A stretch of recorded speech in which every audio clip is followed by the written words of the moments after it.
February, Vertical Comics began releasing the Kino's Journey, The Beautiful World manga.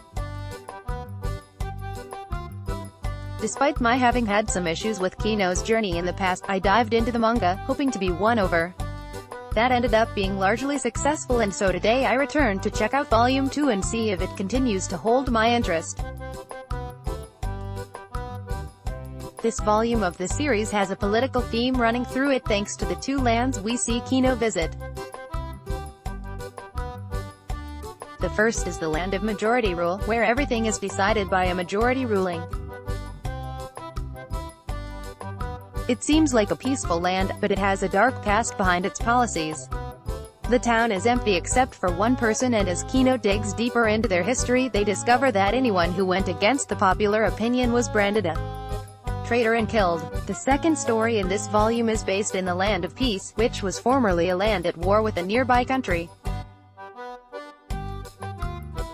The land is now in peaceful times, but no agreement between the countries seems to have come to pass, so Kino wonders how this can be. As they spend time in the land, they are shown at war without casualties between the two countries, but what this means in truth is shocking. The armies don't kill each other but instead hunt people from an unrelated village, treating them as no better than animals. It's a gruesome truth which speaks to the dark side of human nature. If you asked me to sum up this entry in Kino's Journey with one word, it would be depressing. Both of the lands we visit this time around show the negatives of politics and humanity. Even when you think you're doing something with the land's best interests at heart, in the long run, it might not be a good decision. Kino doesn't say a lot in these chapters, instead quietly listening to the stories told. Despite this, mangaka Ruka Shiomiya still does a great job of conveying Kino's emotions through their artwork.